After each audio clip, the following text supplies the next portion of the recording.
ಈಗ ಎರಡನೇ ಸುದ್ದಿ ಕಡೆಗೆ ಹೋಗೋಣ. ಊರು ಭೂಮಿ ಎಲ್ಲವೂ ನಮ್ಮದೇ, ರಾಜಭೂಮಿ ಅನ್ನುತ್ತಲೇ ಊರು ಗಡಗಡ.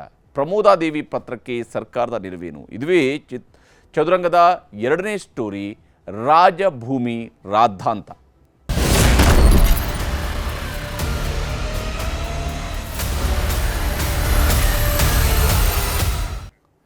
ಚಾಮರಾಜನಗರದಲ್ಲಿ ಪ್ರಮೋದಾದೇವಿಯವರು, ರಾಜವಂಶಸ್ಥರಾಗಿರುವಂಥ ಪ್ರಮೋದಾದೇವಿಯವರು ನಮಗೆ 4,500 ಎಕರೆಯಷ್ಟು ಜಮೀನು ನಮಗೆ ಸೇರಿದ್ದು ಅಂತ ಹೇಳ್ತಾ ಇದ್ದಾರೆ. ಅಂದರೆ ನಮ್ಮ ಕುಟುಂಬಕ್ಕೆ ಸೇರಿದ್ದು, ರಾಜವಂಶಕ್ಕೆ ಸೇರಿರುವಂಥದ್ದು, ರಾಜವಂಶದವರ ವೈಯಕ್ತಿಕ ಆಸ್ತಿ ಅದು ಅನ್ನುವಂತಹ ನಿಟ್ಟಿನಲ್ಲಿ, ಮತ್ತು ಅದನ್ನು ರಾಜವಂಶಸ್ಥರ ಹೆಸರಿಗೆ ಮಾಡಿಕೊಡಬೇಕು, ಖಾತೆ ನಮ್ಮ ಹೆಸರುಗಳಿಗೆ ಮಾಡಿಕೊಡಬೇಕು ಅನ್ನುವಂತಹ ಮನವಿಯನ್ನು ಚಾಮರಾಜನಗರದ ಜಿಲ್ಲಾಧಿಕಾರಿಯವರಿಗೆ ಕೊಟ್ಟಿದ್ದಾರೆ. ಹೀಗಾಗಿ ಚಾಮರಾಜನಗರದ ಹಳ್ಳಿಗಳ ಮೇಲೆ ಪ್ರಮೋದಾದೇವಿಯವರ ಕಣ್ಣು ಬಿದ್ದಿದೆ ಅನ್ನುವಂಥದ್ದು ಈಗ ಸದ್ಯಕ್ಕೆ ಅಲ್ಲಿ ಆ ಹಳ್ಳಿಯ ಜನರ ಆತಂಕಕ್ಕೂ ಕೂಡ ಕಾರಣ ಆಗಿದೆ. ಮಹಾರಾಜರು ಹಿಂದೆ ದಾನವಾಗಿ ಕೊಟ್ಟಂತಹ ಜಮೀನನ್ನು ವಾಪಸ್ ಪಡ್ಕೊಳ್ಳೋದಕ್ಕೆ ರಾಜವಂಶಸ್ಥರು ಸರ್ಕಸನ್ನು ಶುರು ಮಾಡ್ದಂಗೆ ಗೋಚರಿಸ್ತಾ ಇದೆ. ರಾಜವಂಶಸ್ಥರ ರಾಜಕೀಯಕ್ಕೆ ಹಳ್ಳಿಯ ಬಡ ಜನರು ಬೇಸತ್ತಿದ್ದಾರೆ. ಯಾಕಂದರೆ ಅವರಿಗೆ ಹೌದು ರಾಜರು ಕೊಟ್ಟಿದ್ದು ಆಸ್ತಿ ಅಂತ ಹೇಳಿಕೊಂಡು ಆ ರಾಜರ ಹೆಸರಿನಲ್ಲಿ ಅವರು ಆ ಆಸ್ತಿಯನ್ನು ಉಪಯೋಗಿಸ್ತಾ ಬಂದಿದ್ದಾರೆ, ಅದರಲ್ಲಿ ವ್ಯವಸಾಯ ಮಾಡ್ತಾ ಬಂದಿದ್ದಾರೆ, ಅದರಲ್ಲಿ ತಮ್ಮ ಮನೆಗಳನ್ನು ಕಟ್ಟಿಸ್ಕೊಂಡಿದ್ದಾರೆ, ತಮ್ಮ ಬದುಕನ್ನು ಕಟ್ಕೊಂಡಿದ್ದಾರೆ. ಈಗ ಅವರಿಗೆ ಏಕಾಏಕಿ ನಮ್ಮ ಆಸ್ತಿ ರಾಜವಂಶಸ್ಥರ ಹೆಸರಿಗೆ ಹೋಯಿತು ಅಂತ ಹೇಳಿದರೆ ಆ ಆಸ್ತಿಯಲ್ಲಿ ತಾವು ಇರೋದಕ್ಕೆ ಸಾಧ್ಯ ಆಗುತ್ತೆ. ನಾಳೆ ದಿವಸ ಅವರು ಇನ್ಯಾರಿಗೋ ಮಾರಾಟ ಮಾಡ್ತಾರಪ್ಪ, ಅಥವಾ ಬೇರೆ ಯಾವುದೋ ರೀತಿಯಲ್ಲಿ ಬಳಕೆ ಮಾಡೋದಕ್ಕೆ ಹೋದ್ರಪ್ಪ, ಆವಾಗ ನಮ್ಮ ಕತೆ ಏನು ಅನ್ನುವಂತಹ ಪ್ರಶ್ನೆ ಸಹಜವಾಗಿಯೇ ಹಳ್ಳಿಯ ಜನರನ್ನು ಕಾಡ್ತಾ ಇದೆ. ಹಾಗಾದರೆ ಇಲ್ಲಿ ಪ್ರಮೋದಾದೇವಿಯವರ ವಾದ ಏನು? ರಾಜವಂಶಸ್ಥರು ಹೇಳ್ತಾ ಇರುವಂಥದ್ದು ಏನು? ಪ್ರಮೋದಾದೇವಿಯವರು ಮುನ್ನೆಲೆಯಲ್ಲಿ ನಿಂತುಕೊಂಡೇ ಜಿಲ್ಲಾಧಿಕಾರಿಯವರಿಗೆ ಒಂದು ಪತ್ರವನ್ನು ಕಳಿಸಿದ್ದಾರೆ. ಚಾಮರಾಜನಗರ ಜಿಲ್ಲೆಯ ಹಳ್ಳಿಗಳು ಸೇರಿದಂತೆ ಸುಮಾರು 4,500 ಎಕರೆ ಭೂಮಿ ನಮ್ಮ ಸ್ವತ್ತು ಅಂತ ಹೇಳಿದ್ದಾರೆ. 1-2 ಎಕರೆ ಅಲ್ಲ, 4,500 ಎಕರೆಯಷ್ಟು ಜಮೀನು ಇದು ನಮ್ಮ ಸ್ವತ್ತು ಅಂತ ಹೇಳ್ಕೊಂಡು ರಾಜವಂಶಸ್ಥರು ಕೇಳ್ತಾ ಇದ್ದಾರೆ, ಪ್ರಮೋದಾದೇವಿಯವರು ಕೇಳ್ತಾ ಇದ್ದಾರೆ. ಇಲ್ಲಿ ಭಾರತ ಸರ್ಕಾರ ಹಾಗೂ ಮಹಾರಾಜರ ನಡುವಿನ, ಅಂದಿನ ಮೈಸೂರು ಮಹಾರಾಜರಾಗಿದ್ದಂತಹ ಜಯಚಾಮರಾಜೇಂದ್ರ ಒಡೆಯರ್ ಮತ್ತು ಭಾರತ ಸರ್ಕಾರದ ನಡುವೆ 23/1/1950 ನಡೆದಂತಹ, ಜನವರಿ 23, 1950 ನಡೆದಂತಹ ಒಪ್ಪಂದದ ಪ್ರಕಾರ ಆ ಸ್ವತ್ತು ನಮ್ಮದು ಅಂತ ಹೇಳ್ಕೊಳ್ತಾ ಇದ್ದಾರೆ. ಅದರ ಪ್ರಕಾರವಾಗಿ ಆ ಸ್ವತ್ತು ನಮ್ಮದು ಅಂತೇಳಿ 6/2/1951 ಭಾರತ ಸರ್ಕಾರ ಘೋಷಿಸಿದ ಖಾಸಗಿ ಆಸ್ತಿಯಲ್ಲಿ ನಮ್ಮದು ಇದೆ ಅಂತ ಹೇಳಿ, ಅಂದರೆ ಭಾರತವನ್ನು ಒಗ್ಗೂಡಿಸುವಂತಹ ಸಂದರ್ಭದಲ್ಲಿ, ಬೇರೆ ಬೇರೆ ಸಂಸ್ಥಾನಗಳಿಂದ ಭಾರತವನ್ನು ಒಗ್ಗೂಡಿಸುವಂತಹ ಸಂದರ್ಭದಲ್ಲಿ ಆಯಾ ಸಂಸ್ಥಾನಗಳಿಗೆ ಅವರ ವೈಯಕ್ತಿಕ ಆಸ್ತಿಗಳನ್ನು ಬಿಟ್ಟುಕೊಡುವಂತಹ ತೀರ್ಮಾನವನ್ನು 1950 ಭಾರತ ಸರ್ಕಾರ ಕೈಗೊಂಡಿತ್ತು ಅನ್ನುವಂಥದ್ದು ಇದರ ಭಾಳ ಮುಖ್ಯವಾಗಿರ್ತಕ್ಕಂಥ ಅಂಶ. ಸಿದ್ದಯ್ಯನಪುರದ 1035 ಎಕರೆ ಭೂಮಿಯೂ ಸೇರಿದಂತೆ ಒಟ್ಟು 4,500 ಎಕರೆ ನಮ್ಮದು ಅಂತ ಹೇಳ್ತಿದ್ದಾರೆ. ಆದರೆ ಸಿದ್ದಯ್ಯನಪುರದ ಗ್ರಾಮಸ್ಥರು, ಅಲ್ಲಿ ಆ ಊರಿನ ಜನ, ಅವರು ಪಾಪ ಈಗಾಗಲೇ 2-3 ತಲೆಮಾರಿನಿಂದ ಅದರಲ್ಲಿ ಕೆಲಸ ಮಾಡ್ತಾ ಇದ್ದಾರೆ, ಆ ಭೂಮಿಯನ್ನು ಅನುಭವಿಸ್ತಾ ಇದ್ದಾರೆ. ಒಟ್ಟು 4,500 ಎಕರೆ ಪ್ರದೇಶವನ್ನು ತಮ್ಮ ಹೆಸರಿಗೆ ಖಾತೆ ಮಾಡಿಕೊಡಬೇಕು ಅಂತ ಹೇಳಿ ಪ್ರಮೋದಾದೇವಿಯವರು ಒಂದು ಅರ್ಜಿಯನ್ನು ಚಾಮರಾಜನಗರದ ಜಿಲ್ಲಾಧಿಕಾರಿಯವರಿಗೆ ಕೊಟ್ಟಿದ್ದಾರೆ. ಖಾತೆ ಆಗುವ ತನಕ ಯಾವುದೇ ರೀತಿಯಲ್ಲೂ ಕೂಡ ವಹಿವಾಟು ನಡೆಸಬಾರ್ದು, ಅಂದರೆ ಆ ಭೂಮಿಯಲ್ಲಿರ್ತಕ್ಕಂತಹ ವ್ಯಕ್ತಿಗಳು ಆ ಭೂಮಿಯ ಮಾರಾಟವಾಗಲಿ ಅಥವಾ ಬೇರೆ ಯಾವುದೋ ನಾವು ಮಾಡೋದಾಗಲಿ ಅದ್ಯಾವುದಕ್ಕೂ ಕೂಡ ಆಸ್ಪದ ಕೊಡಬಾರ್ದು, ಅದು ನಮ್ಮ ಸ್ವತ್ತು ಅಂತ ಹೇಳಿ ಚಾಮರಾಜನಗರದ ಜಿಲ್ಲಾಧಿಕಾರಿಗೆ ಪತ್ರ ಬರೆದು ಪ್ರಮೋದಾದೇವಿಯವರು ಮನವಿಯನ್ನು ಮಾಡಿಕೊಂಡಿದ್ದಾರೆ. ರಾಜವಂಶಸ್ಥರಾಗಿರುವಂತಹ ಪ್ರಮೋದಾದೇವಿಯವರು ಇಂಥದ್ದೊಂದು ಮನವಿಯನ್ನು ಚಾಮರಾಜನಗರದ ಜಿಲ್ಲಾಧಿಕಾರಿಯವರಿಗೆ ಮಾಡಿದ್ದಾರೆ. ಆದರೆ ಈ ವಿಚಾರದಲ್ಲಿರುವಂತಹ ಇನ್ನೊಂದು ಬಹಳ ಮುಖ್ಯವಾದಂಥ ಅಂಶವನ್ನು ನಾವು ಗಮನಿಸಬೇಕು. ಯಾವ ಗ್ರಾಮದ ಭೂಮಿ ತಮ್ಮದು ಅಂತ ಹೇಳ್ತಿದ್ದಾರೋ ಆ ಗ್ರಾಮದ, ಆ ಊರಿನ, ಆ ಹಳ್ಳಿಯ ಜನ ಹೇಳ್ತಾ ಇದ್ದಾರೆ. ಪ್ರಮೋದಾದೇವಿಯವರ ಪತ್ರದ ಬೆನ್ನಲ್ಲೇ ಸಿದ್ದಯ್ಯನಪುರ ಜನರಲ್ಲಿ ಆತಂಕ ಮನೆ ಮಾಡಿದೆ. ಯಾಕಂದರೆ 1,000 ಎಕರೆಗೂ ಹೆಚ್ಚಿನ ಭೂಮಿ ಇರುವಂತಹ ಒಂದು ಊರು, ಆ ಊರಿನ ಜನ ಆ 1,000 ಎಕರೆ ಇಲ್ಲದೆ ಹೋದರೆ ಅವರು ಎಲ್ಲಿರ್ತಾರೆ? ಈ ಪ್ರಶ್ನೆ ಸಹಜವಾಗಿಯೇ ಇರುವಂಥದ್ದು.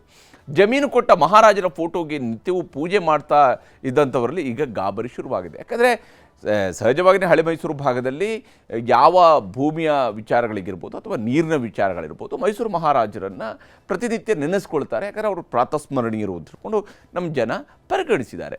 ಹಾಗೆಯೇ ಜಯಚಾಮರಾಜೇಂದ್ರ ಒಡೆಯರ್ ನಮಗೆ ಭೂಮಿ ಕೊಟ್ಟಿದ್ದಾರೆ, ಜಯಚಾಮರಾಜೇಂದ್ರ ಒಡೆಯರ್ ಅವರು ನಮಗೆ ಭೂಮಿ ಕೊಟ್ಟಿದ್ದಾರೆ. ಆ ಒಡೆಯರ ಹೆಸರನ್ನು ನಾವು ಇವತ್ತು ಕೂಡ ಹೇಳ್ಕೊಳ್ತಾ ಇದ್ದೀವಿ, ಆ ಒಡೆಯರನ್ನು ನಾವು ಇವತ್ತು ಕೂಡ ನೆನಪು ಮಾಡ್ಕೊಳ್ತಾ ಇದ್ದೀವಿ. 1982 ಕರ್ನಾಟಕ ಸರ್ಕಾರ ಕೂಡ ನಮಗೆ ಸಾಗುವಳಿ ಚೀಟಿಯನ್ನು ಕೊಟ್ಟಿದೆ. ಇದು ಬಹಳ ಮುಖ್ಯವಾದಂಥ ಅಂಶ.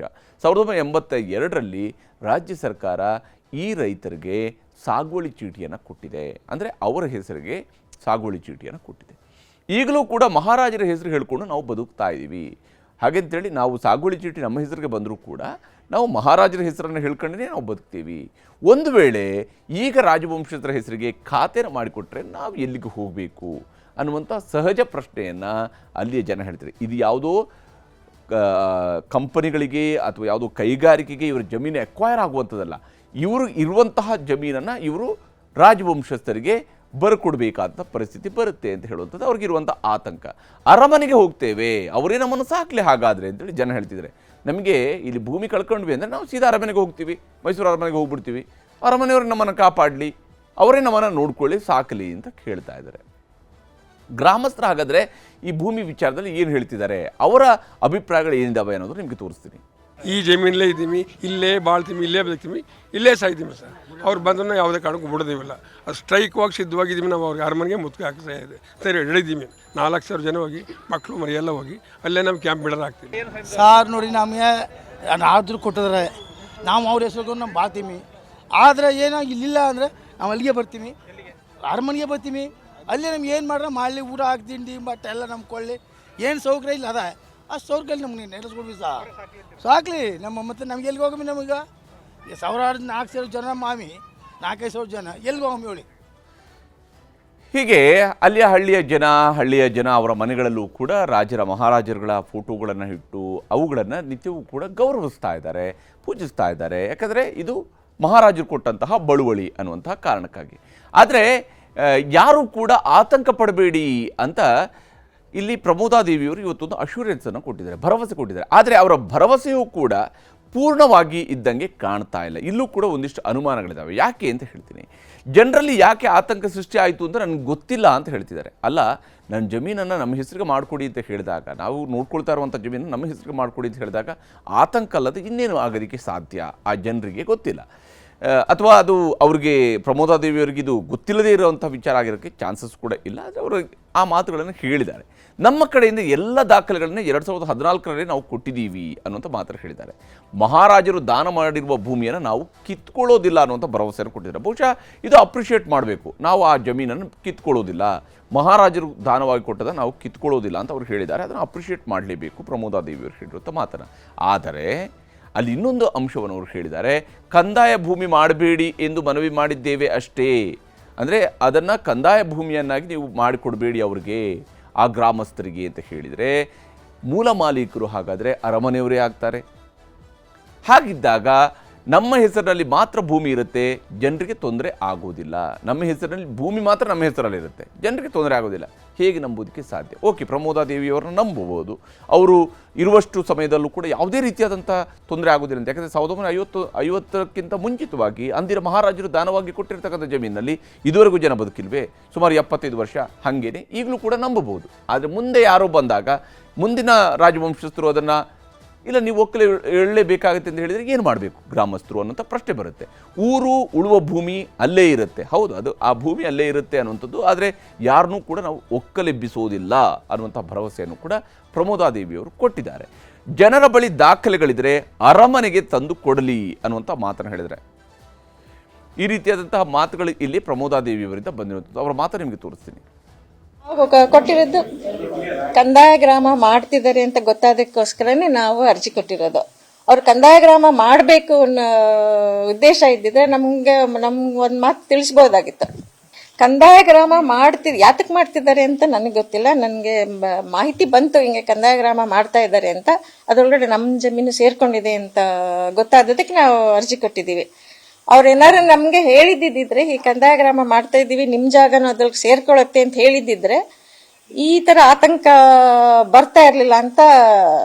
ನಮಗೆ ಊರಿಗೆ ಯಾವ ಥರದ ಸೌಲಭ್ಯಗಳು ಸಿಗಲ್ಲ. ಒಂದು ಬ್ಯಾಂಕ್ಲಿ ಎಜುಕೇಷನ್ ಲೋನ್ ಆಗ್ಬಿಡು, ಹೌಸಿಂಗ್ ಲೋನ್ ಆಗ್ಬಿಡು, ಕೃಷಿ ಲೋನ್ ಆಗ್ಬಿಡು, ಯಾವುದೇ ತರಹ ಸಾಲ ಸೌಲಭ್ಯಗಳನ್ನು ಆ ಒಂದು ಭೂಮಿ ಮೇಲೆ ಯಾವ ಬ್ಯಾಂಕ್ನವರು ಸಹ ಸಾಲ ಕೊಡೋರು ಹಿಂದರಿತಾರೆ. ಕಂದಾಯ ಗ್ರಾಮ ಆಗ್ಬಿಟ್ಟೆ ನಮ್ಗೆ ಯಾವ ಕಾರಣಕ್ಕೂ ತೊಂದರೆ ಆಗಲ್ಲ.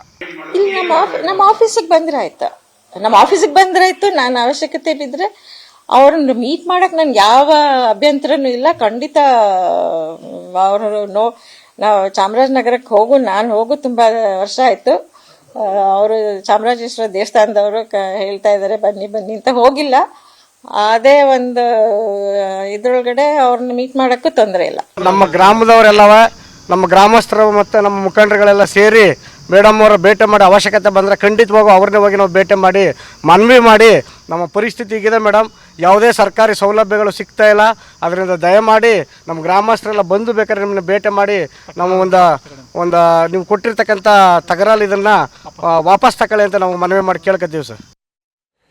ಹೀಗೆ ಅರಮನೆ ಮತ್ತು ಗ್ರಾಮದ ಜನರ ನಡುವೆ ನಡೀತಾ ಇರುವಂತಹ ಈ ಒಂದು ವಾದ ಪ್ರತಿವಾದಗಳು ಮುಂದುವರಿದವೆ. ಆದರೆ ಹೇಗೆ ಇಷ್ಟೊಂದು ದೊಡ್ಡ ಪ್ರಮಾಣದಲ್ಲಿ ಜಮೀನನ್ನು ಈಗ ಅರಮನೆಗೆ ಹೋಯಿತು ಅಂತೇಳಿ ಆದರೆ ಆವಾಗ ಏನಾಗುತ್ತೆ ಅನ್ನೋಂಥ ಪ್ರಶ್ನೆ. ಆದರೆ ಕಂದಾಯ ಗ್ರಾಮಕ್ಕೆ ನಮ್ಮ ಅಬ್ಜೆಕ್ಷನ್ಸ್ ಇದೆ, ಕಂದಾಯ ಗ್ರಾಮ ಮಾಡಿಕೊಡ್ಬೇಡಿ, ಉಳಿದಂತೆ ಅವರೇ ಅದನ್ನು ನೋಡ್ಕೊಳ್ಳಿ, ನಮ್ಮದೇನು ಅಬ್ಜೆಕ್ಷನ್ ಇಲ್ಲ ಅನ್ನುವಂಥ ಮಾತನ್ನು ಕೂಡ ಅರಮನೆಯವರು ಹೇಳ್ತಾ ಇದ್ದಾರೆ, ರಾಜವಂಶಸ್ಥರು ಹೇಳ್ತಾ ಇದ್ದಾರೆ.